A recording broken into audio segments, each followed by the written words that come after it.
shall we go ahead and please feel free to continue responding and share your name and organization in the chat. We'll come back to this question a bit later on, but let's go ahead and get started. First of all, welcome everybody. I see very many familiar faces out there, but if I don't know you, my name is Heidi McPherson. I'm with UT Health and privileged to be co-lead of the Health Equity Collective alongside Dr. Shreela Sharma. And I just want to do a quick introduction of Dr. Sharma. She serves as a professor and vice chair of epidemiology and human genetics and environmental science at UT Health School of Public Health. She has taught more than 900 graduate students in our region. This means she's connected to many, if not most, of the organizations through her former students. I think it's a beautiful network. A special shout out as well for the recognition she received, it being inducted into the Kenneth I. Shine Academy earlier this week. This is one of the highest honors for faculty at the UT Health Science Center. And there are just a couple of things, and many of you know this, but I just want to highlight this of really Shreela with her grace, humility, and she has this uncanny eye for opportunities to turn research and science into impact and action in our communities. And there are a few things that I just want to highlight. First of all, the Catch Early Childhood Program, which is a preschool program that scaled around the country in a number of states and over 1,000 preschools, impacting literally tens of thousands of kiddos and their families. And then also another big systems change in the food space as co-founder of Brighter Bites, another school-based intervention that has dramatically improves consumption of fresh fruits and vegetables and nutrition education in schools. Again, another thing that's gone national, and it works. I have also, as I mentioned a moment ago, been privileged to serve alongside her as co-lead of the Health Equity Collective with many of you in looking at how do we shift the systems to be more impactful, to improve health and health equity across our region. And so with that kind of framing, I want to pass the baton over to you, Dr. Sharma, to talk about our opportunity that we have in building the Center for Health Equity for our region. Thank you and welcome. All right, well, thank you so much, Heidi, for the warm introduction, and good afternoon, everyone. Thank you for taking the time during your precious lunch hour to learn about our new Center for Health Equity at UT Health Houston School of Public Health. And as someone who does hunger and nutrition research, and I'm also a dietitian, it is my recommendation that you continue to enjoy your lunch as I speak. Next slide.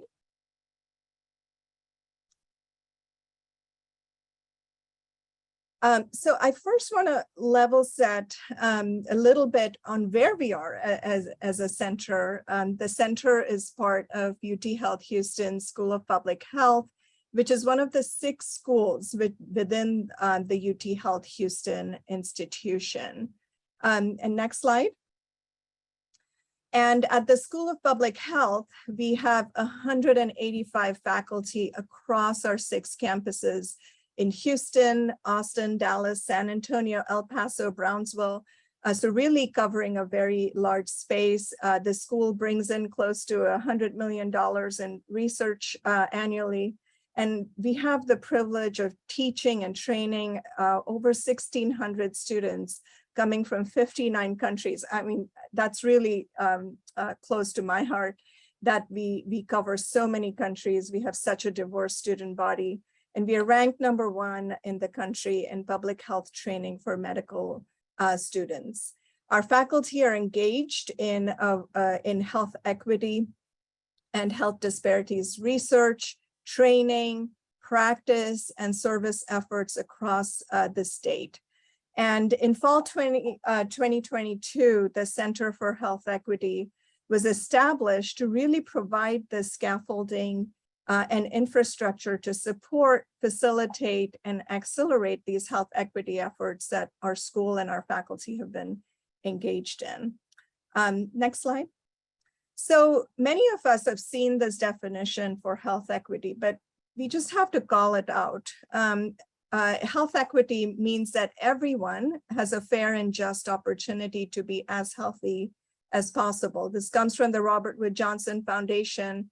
But from a center perspective, it is really about collaboration and partnership. And that is because the social and structural determinants of health, which are the root causes of health inequities, cannot be addressed by any single individual and agency. And the nature of this work lends itself to collaboration and partnership to be successful. And that really is the ethos of the center and what we will do. Next slide. So we cannot change what we don't acknowledge. We are a region of high need with high disparities, but we are also a region where we first take a lot of pride in our work, and we have a lot of great work happening to address these disparities. And the Center for Health Equity will leverage, support, facilitate, and accelerate these efforts. We recognize that it's not always about collecting data, it's many times about connecting data. And it's not always about creating new programs and services, it's about connecting and coordinating the ones we already have. But this requires linking arms, coming together, and building effective and equitable systems. And this will be the work of the center. Next slide. So our framework is like a 3-layer cake, where the best bite is when you go across these layers. Now, if you know me, there's always a food analogy. It's a professional hazard. But at the very bottom of our framework, we have the layer of infrastructure that is the foundational work of that the center will be engaged in. And we'll talk more about that in just a minute. But this foundational work will inform the layer of intelligence, where we'll build insights to ultimately inform the layer of engagement, which will to drive all the programs and services that our community needs. We cannot have an efficient, effective, and sustainable programs and services if they're sitting on weak insights and infrastructure. So what are the ingredients within these layers? So let's start with the layer of infrastructure. And I have some examples here, but really we want to build it together with all of you. So first is the layer of infrastructure. And many of you have been involved in the Health Equity Collective, which is a regional, systems level, collective impact effort to address social determinants of health needs in the greater Houston region. And this will continue to be supported by the Center of Health Equity as part of UT Health's backbone organizational role. And what this does is that it provides sustainable, ongoing support for the collective's operations. The Health Equity Collective, of course, will continue as a collaborative multi-sector effort, and many of you know Heidi, who's a co-lead of the Health Equity Collective, along with myself, and will continue to support all of the efforts in this role. We also will continue to build on the partnerships that are really central to the work of the collective. As I mentioned a minute ago, and you'll hear me over and over, that partnerships and collaboration are the only way that we can truly accelerate the work of health equity. And so our partnerships with McGovern Medical School and Pediatric Population Health, Family Medicine, Dr. Tom Murphy, and the work we're doing together, Healthcare Transformations Initiatives, and also the interinstitutional partnerships with Harris Health Systems, MD Anderson Cancer Center and Cancer Prevention and Control Platform, the Houston Food Bank, Brighter Bites, et cetera. There's many more. But these partnerships are really central because they are the layer of infrastructure upon which we will continue to build out the rest of the efforts of the center. Next slide. So of course, it's the second layer, which sits on top of the layer of infrastructure, is the layer of intelligence. And that is, again, based on the foundational infrastructure of collective impact. Are we asking the right questions in the right way? Are we building strong data systems that allow us to answer the questions around health equity? And there are several gaps in our region in that space that we will really work hard to build and fill those gaps. So the center, for example, we will have a measurement and evaluation core that will be available to all our partners to build out the regional capacity for data standards, for data insights and visualization, so that then we can continue to build on our layer of engagement. Next slide. And what this layer of engagement is, that it ensures that we are building and delivering our programs and services into communities that need it the most and how they need it to be delivered. So really using a community-centered design, not just to deliver the programs and services, to ensure that entire, all the way from top to bottom, we are building the right infrastructure, the layer of intelligence, and our layer of engagement that is entirely community-centered. A big part of this is also going to be our community and stakeholder engagement core that will provide structured service to our researchers and partners to really facilitate meaningful community and stakeholder engagement in health equity research. And a lot of this work, for those of you who are engaged in the Health Equity Collective, have been involved in the work of building out what does community engagement look like. So we'll continue to strengthen and bolster those efforts so that lived experiences of our communities are central to how we design and deliver our data, our programs, our services, and really build our regional capacity to do this health equity work. Next slide. I would be remiss if I didn't say that the Center for Health Equity we are a research center. We will conduct research that spans the continuum of care to improve our understanding, not just of disease, but of health and well-being and the related disparities that our communities are struggling with.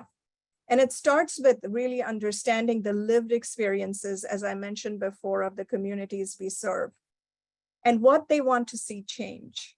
We want to build on the strength and the resilience of our communities. We want to have, the opposite of a deficit lens. We want to really use that positive lens and really understand, well, in addition to the disparities, what is it that are the strengths that our communities have, and how can we build on those? We will resource projects tailored to address population health and health equity priorities using very much a team science approach. I want to brag on our School of Public Health faculty for a minute. I have had the pleasure of working with many of our faculty over the years. I've been at the School of Public Health for over 15 years, and extensive experience in community-centered research, program design, program implementation, evaluation, intervention mapping, implementation science, experimental studies, data sciences, econometrics, health services research. It's a really long list. But it's really also about bringing all of these expertise and the extensive work that our faculty have done in the space of health disparities and supporting it and bringing that expertise to our community partners to strengthen our regional core population health and health equity research infrastructures. We are in the business of public health, so public is at the center of who we are and what we do. Next slide. We are also conveners, and we've talked about this a minute ago in regards to the work of the Health Equity Collective. And if you're not a member of the Health Equity Collective, you're welcome to join us. You can Google the Health Equity Collective, and you can join us through Mighty Networks. But through the Health Equity Collective, which is really one of our foundational infrastructure pieces in the center, we will continue to create space for all conversations. We'll continue to build networking opportunities and learnings to accelerate the work of health equity. We will also incubate innovation and partnerships. And we will have a regional approach to inform national conversations on health equity, and also build a bi-directional pipeline where we will bring national conversations into our regional space. As many of you know and have been involved, we have one example is a lot of conversation happening around data standards, around social determinants of health that are happening at the national level. And we want to bring those, the data standards, and as those are coming out, bring those into our regional space so that we can inform that conversation here regionally across our organizations, so that we are having a common language around health equity, not just in the conversations, but also in our data and how we are analyzing it. It's also important to communicate our learnings and findings, and not just in scientific journals that 5 people read, but really building out a robust communications platform to disseminate. And we are very strong proponents of democratizing knowledge. And we will do that extensively through our communications infrastructure, so that knowledge is not just available to few, but available to all, and in ways that they best want to receive it. So we are here to serve our community in a way that they want to be served. And when I say community, I think I want to underscore again that our community involves all of you, the organizations that we really have the privilege of partnering with, and also with our community residents that we have the privilege of serving. Some of us do it in the form of patient care. Some of us do it in the form of client care. Some of us do it through our students and our trainings that we have to offer. But we are all here in serving our community in some form or the other. And the center will continue to do that through our school, but also through our partners. And we are here to be there for you guys as well. Next slide. I think it's equally important to know and share who we are not. And we are not direct service providers. Although we will provide expertise in program design, intervention to develop those programs and services for individuals, organizations, our partners, and communities. As I mentioned a few minutes ago, our school and our institution has incredible wealth of expertise across various domains. And through our center, we want to bring that expertise to the table and build those partnerships and collaborations so that we can design the services that our community needs.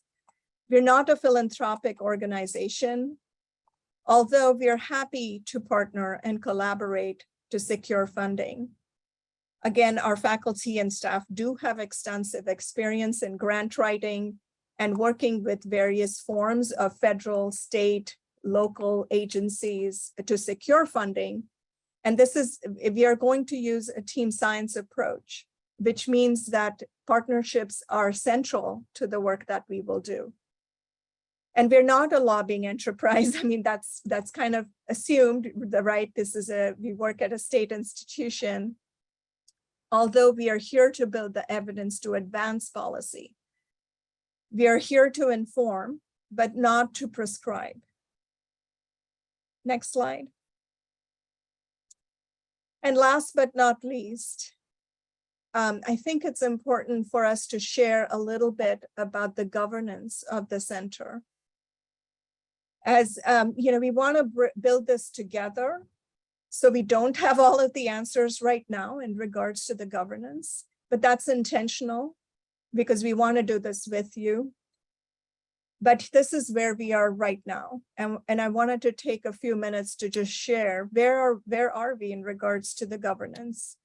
I have the privilege of serving as the center director, but our faculty and staff will build partnerships and work collaboratively with our partners to develop and pursue new ideas to support and evaluate existing innovations in public health.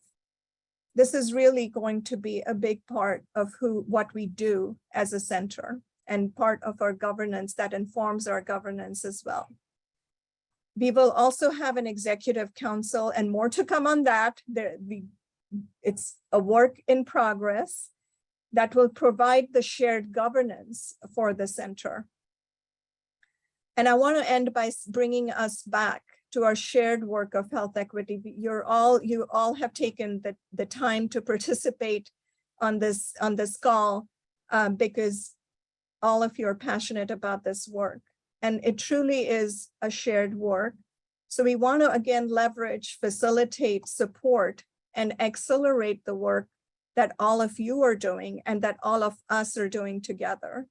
The work of health equity and the root causes that lie in the social and structural determinants of health, again, cannot be addressed by any single individual, agency, or a center, but the center will be committed to build the partnerships, build a shared vision and action to move us forward together in our collective goals.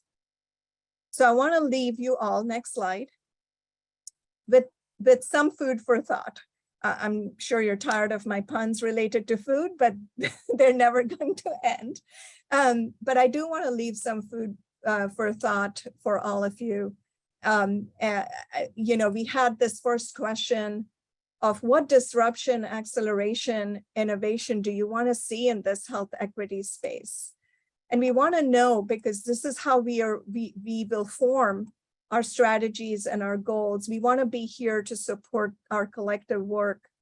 And what can the center really do for you? We want to build capacity, as I mentioned a minute ago. The center, one of the central goals of our center is to build regional capacity to do the work of health equity. So what can the center do for you? And where do you see yourself and or your organization in the work of the center? This is also, we want to know what your vision, what your goals are, and how does that overlap, intersect, align with the goals of the center, and what is it that we can do together? And what do our partnerships look like? I'm not looking for all of those answers today or right now, but we want to hear from you. And to that end, next slide.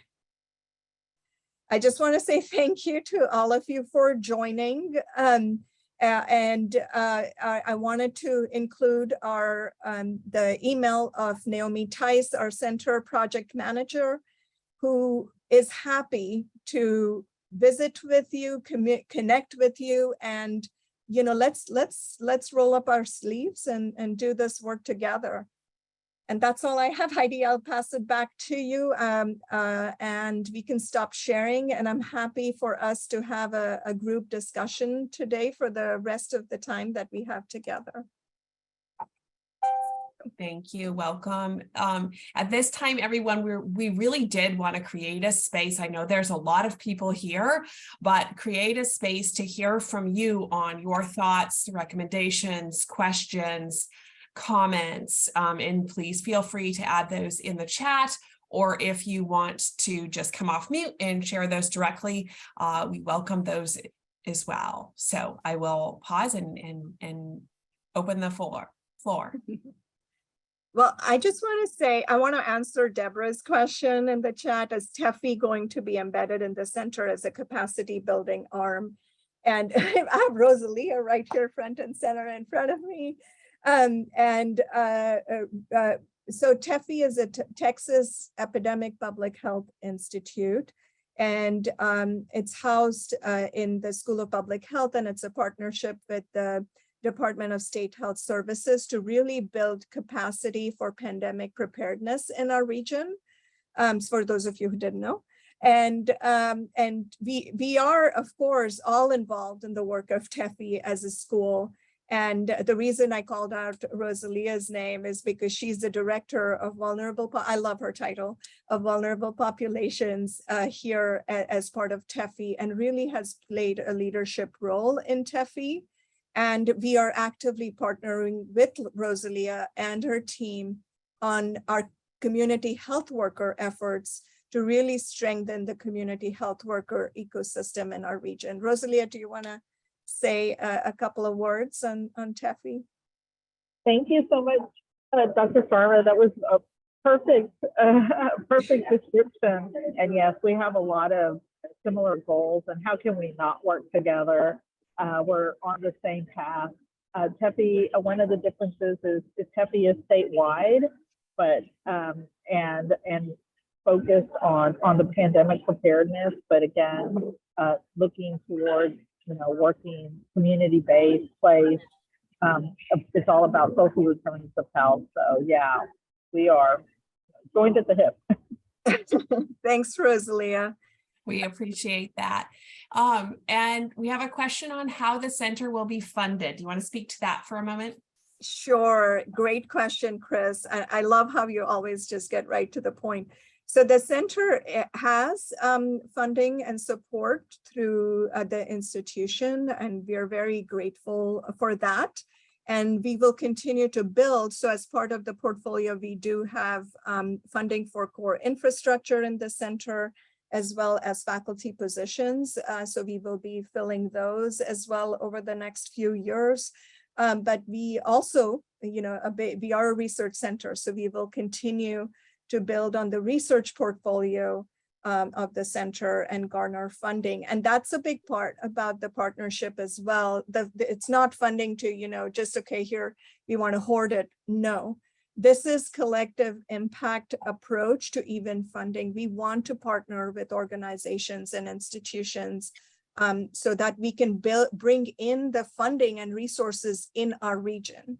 So, that is definitely going to be our approach as we build even on the research and capacity building efforts through the center. So important. Yeah. Our next question is, would the center be open to using lifestyle medicine as one of the tools to achieve health equity? Okay, Dr. Chawla, Dr. Chawla, you guys are my two favorite people in the world. Hi, Munish. Very nice to see you. Thanks for joining. For those of you who don't know, Dr. Munish Chawla and his wife, Dr. Bandana Chawla, please make the connection with them. They are experts in lifestyle medicine in our region and really do tremendous work in this space. So thank you for joining. And absolutely, we would love to, I think what we would like to do, Munish, is really sit down with you and Bandana and talk about what is our strategy, right, around using the lifestyle medicine as a tool for health equity. I mean, no doubt that has to be the approach, right? Because it's not just about managing disease, it's also a big part about the work that we want to do and are doing is about preventing disease and also having these opportunities be available for all in a way that's equitable. So Munish, you came off mute. Is there anything you would like to say? Yeah, no, thank you very much. We're really excited about this new center. It was a wonderful presentation. So we would love to sit, at your convenience and time and really see how we can help, in this wonderful, program that you all are leading. So thank you. Thank you. And we'll put again, Naomi's email and the center website in the chat. It's all again, very much a work in progress, but do not hesitate to reach out. I'm seeing Wes's question as well. Yes. Hi, Wes. Thanks for joining. Will there be practicum opportunities for students? Yes, we're already doing it. And again, this is another, place where partnerships play a critical role. So for example, Dr. Kim Baker, I don't know if she was able to join, but she is our assistant dean for practice here at the school.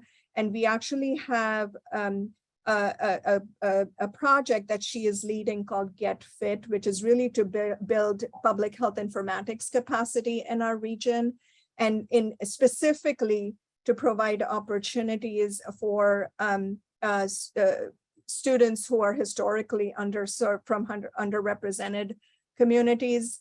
And so that's a great example where we are already working with Dr. Baker and her team and hosting the Get Fit interns as part of the Health Equity Collective. But one of the things that we would like to also do is extend that out further to taking our interns and connecting them to our partners in the community to work collaboratively in the space of health equity and also research in this space. So I think there's a lot of opportunity there to build on what we are starting. But I think the reason I wanted to highlight Get Fit is because I think that's a great example of how we want to bring the great work that our faculty are already doing.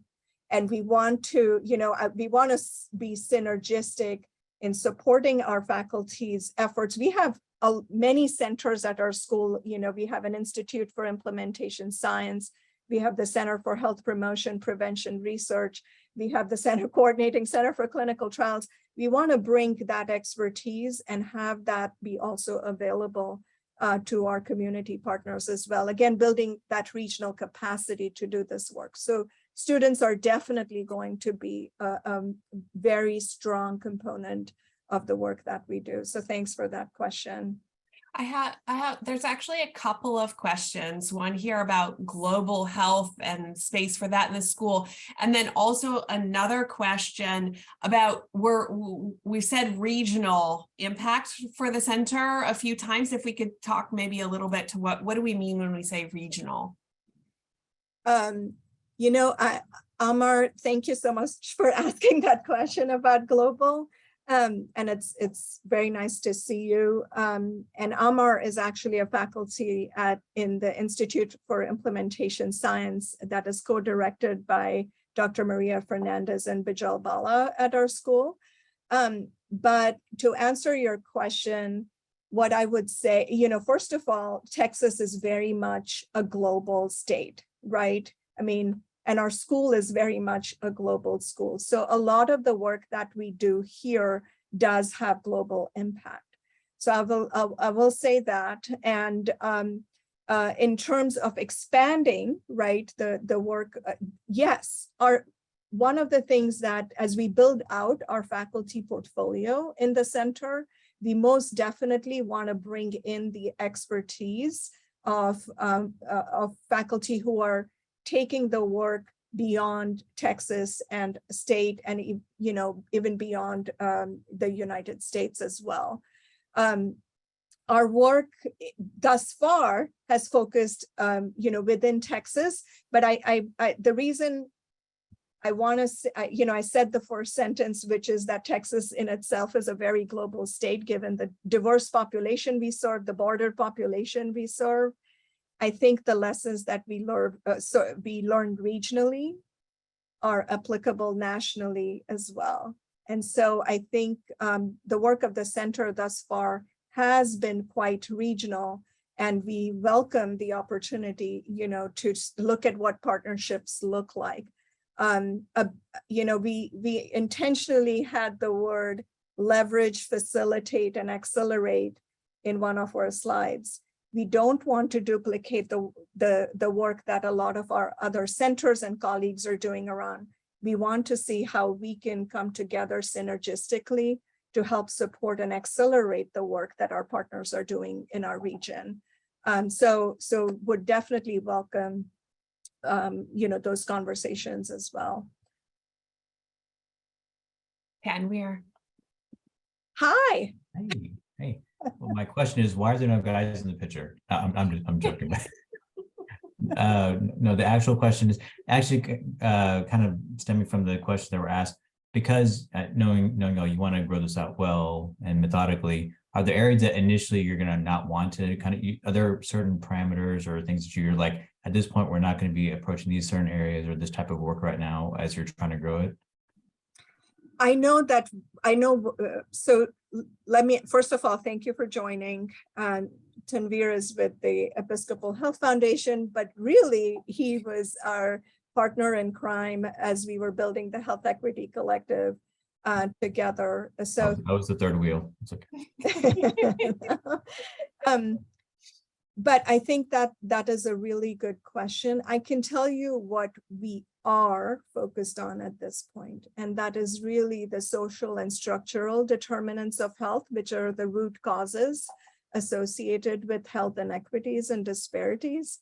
and using very much a systems framework to address and build capacity around these issues. So that is what we are focused on. However, a big part about what we will do is we want to build out a collective vision for this work and what the research portfolio for this work would look like with the partnerships that we have and will continue to build on.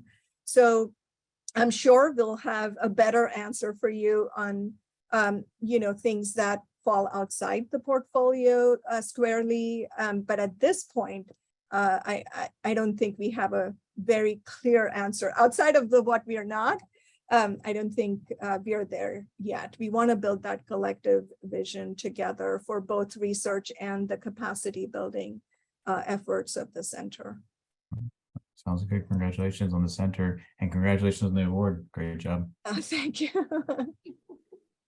That was really special. My students.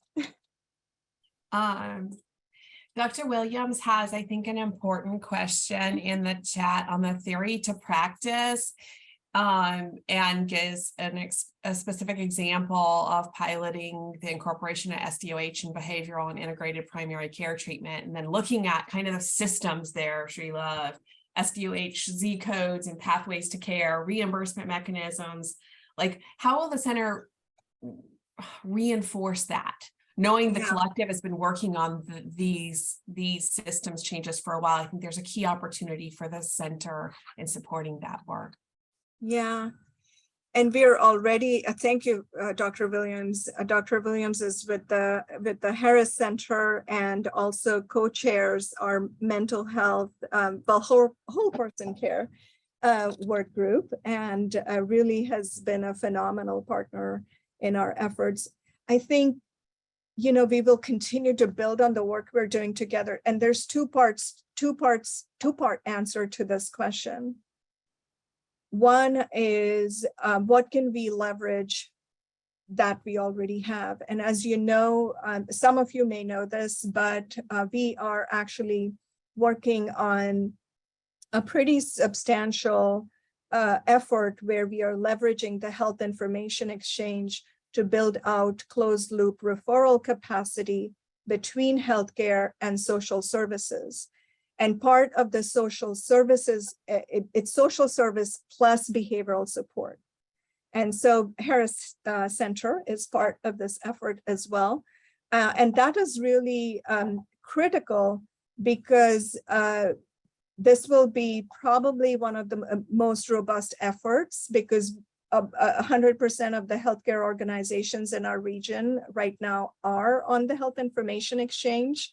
And so this bidirectional closed loop referral capacity will allow us, and it's bidirectional between healthcare social services, and we also will have a no wrong door policy within the social service space, so that if you come into the food bank and want to get referred to other service that is not related to food, you could do this through this referral exchange. We will be able to hopefully be more efficient, but we will also be able to understand through the layer of intelligence, the data infrastructure that we'll be building out, on whether our programs and services are actually having an impact. So are we being more efficient? And are we also being more effective in the work that we do, specifically from an equity standpoint? And one big component of this part that's a precursor, right, to the referral side of it is ensuring that we are screening appropriately, right? And so one big, a big precursor to this is ensuring that all of our partners are aligned with what are the screening standards and what are the data standards around those screening measures, and how do you institutionalize the screening measures within your institutions, and then, of course, what is the response to the screening, right? When it's not sufficient to screen, you do need a response to the screening. So I think, so a big part of the work that we do is to bring down what is coming down the pipeline from the national conversations and CMS in regards to building out the screening, the response, and then the data associated with it as well. I do want to also call out the School of Public Health is very fortunate. We have an enormous resource at the school and the Center for Healthcare Data that is co-led by Dr. Krause and Cecilia Kazaban. And as part of the Center for Healthcare Data, they house the all-payer claims database as well, which includes claims data for all of the payers in the state of Texas. And so we will have, we will establish those partnerships as they come along for us to be able to leverage those resources as well. So again, you're hearing me use the word leverage a lot, but that is really, we don't want to reinvent the wheel. There's a lot of great things happening. We want to make sure we're bringing those in as these conversations are happening. And last thing I'll say, this is a long answer to your question, Dr. Williams, but I'm going to share, the technology capacity really has to be matched with the human capacity when you're talking about care coordination. And you can have great technology, but if it's not adopted, it doesn't matter. And so through the work of the center, that's another piece, is how do we support the capacity building efforts, not just from the technology, but the human capacity, and facilitating those conversations. And for those of you who are hearing about the health information exchange effort for the first time, this is a substantial demonstration project that we are launching starting, I think next month, March 2023, and it will go on through the end of the first quarter of 2024. And happy to share more if y'all are interested to reach out. Many of you are partnering with us on this effort. Thank you, Dr. Sharma. Thank you. Thank you. And we'll have a robust update on that progress in the collective's next quarterly meeting on Thursday, March 30th. And Leland, good to see you, has a question about, is there a connection with UT Health Center for Interprofessional Collaboration?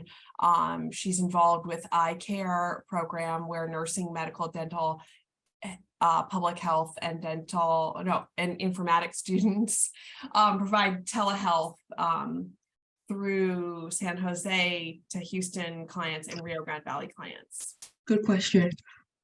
Yeah, we definitely need to talk more. I've had very high level conversations on this, but I think we definitely need to talk more about the I'd spoken to Tiffany Langabeer, but that was a while ago, but I'd love to. Would you like to share a little bit about it? Yeah, so right now we're in week 3. The students, there's like a couple hundred students, and every day, Tuesday, Wednesday, Thursday, from 1 to 3, these interprofessional students come together in a big Zoom group, and then they go out into the breakout rooms with an interpreter and a client. And then they have a longitudinal relationship with the client for once a week. And they look at nutrition. What's his name? Dr. Victorio Valdez, who does telehealth to the Rio Grande State. He was helping, they do the debrief with the students afterwards. And so the students have worksheets and they learn, it's like they do collaboration and communication, and they figure out what they're going to do with the clients.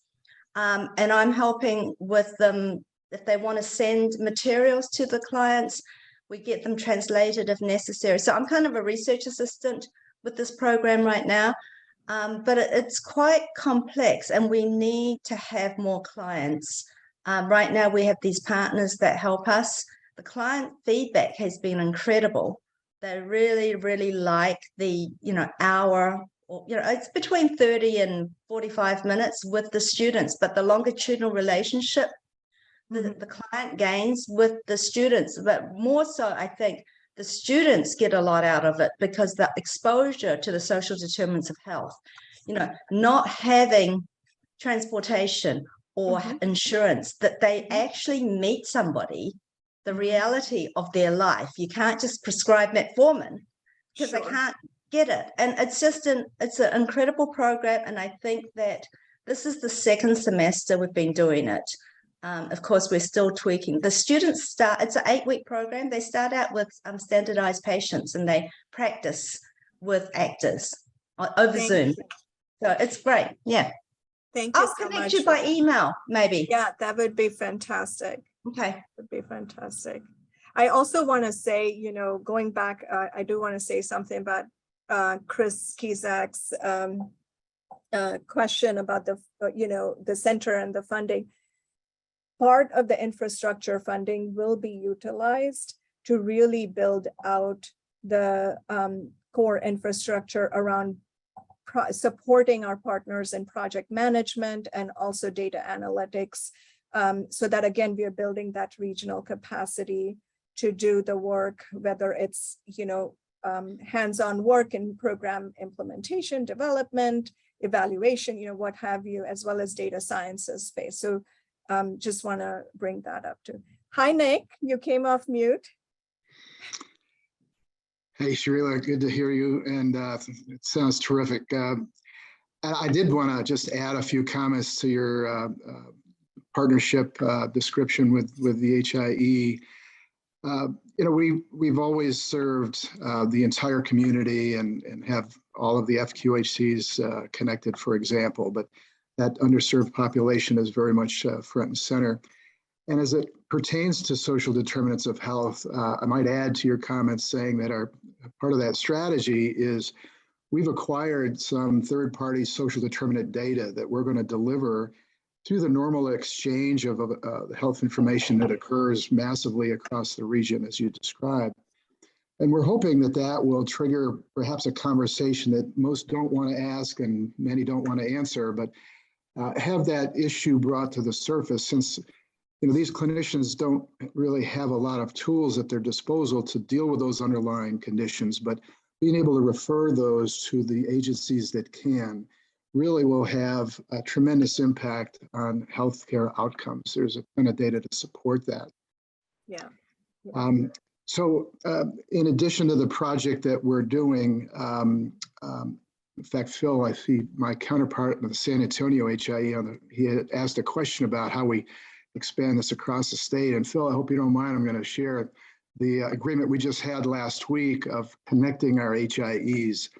There's 5 regional HIEs across the state, and we have the most overlap with San Antonio, folks from Houston going there and San Antonio coming here. And so this is long overdue, and I'm glad that Phil, you supported that so we can make that connection and really get care coordination for all of those wherever they are in need of care.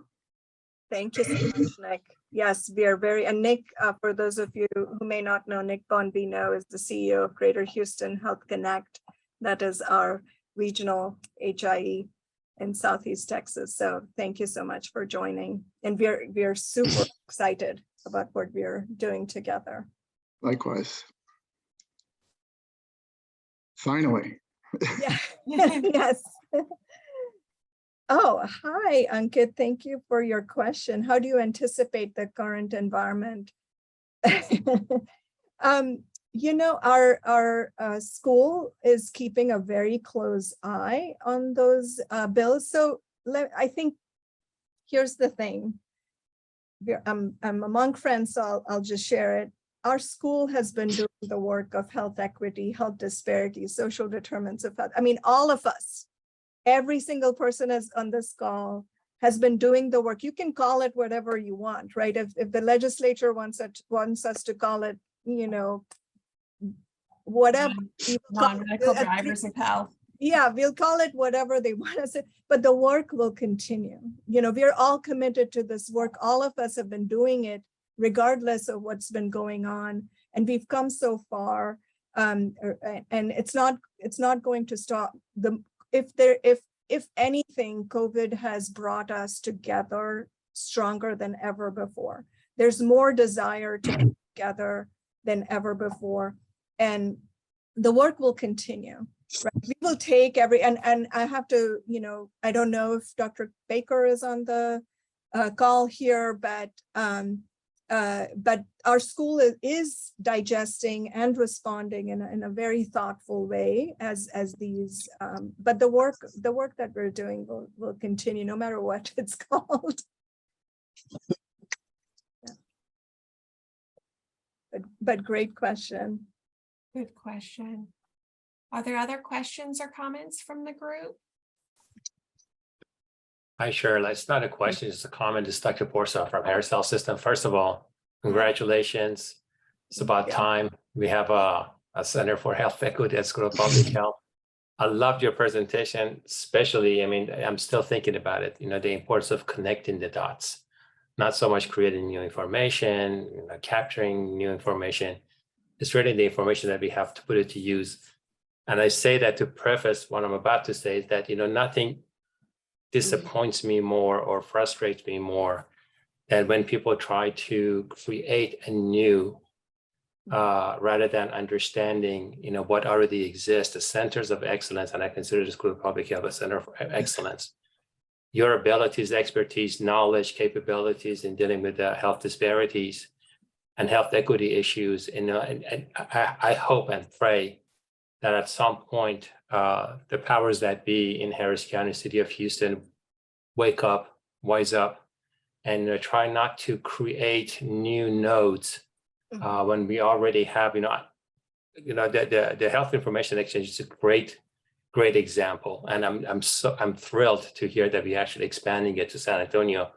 I don't know how many other places have something like this, but that's just one great example. And this two-way communication between the delivery systems like us and the powerhouse of thinking and informatics, you guys, coming together and then connecting our patients, our communities to the services that are existing in our community. Shame on us. There are things we can't do, but there are things we can do.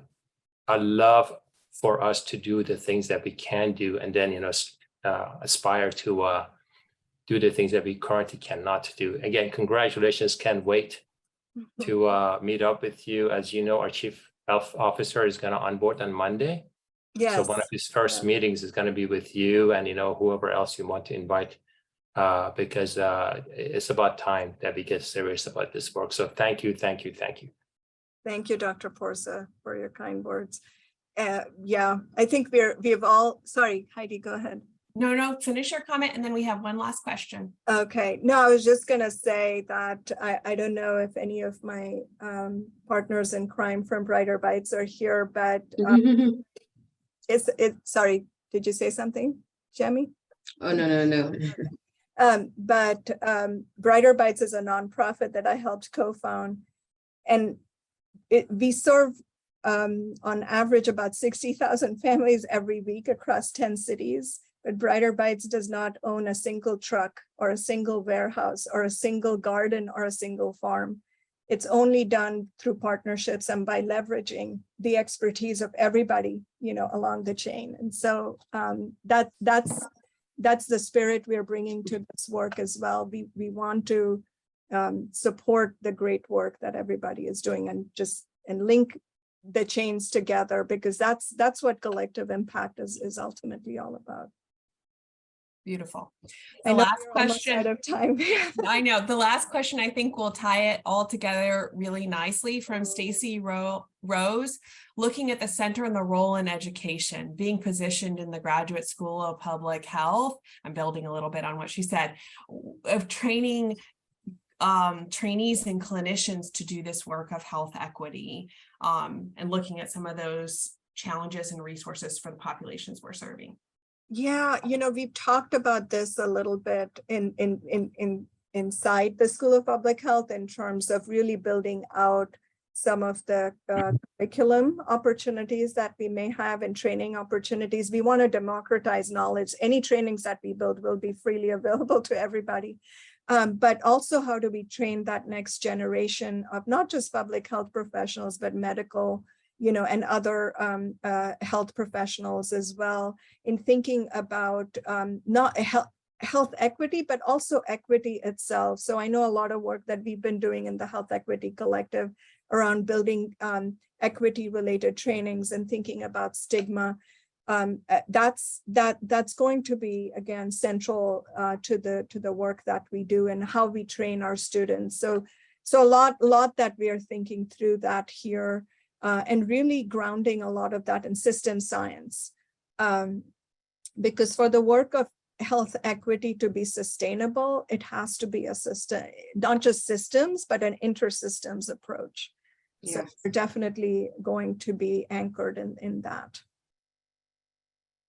Wonderful to hear. So exciting. Thank you, Stacy.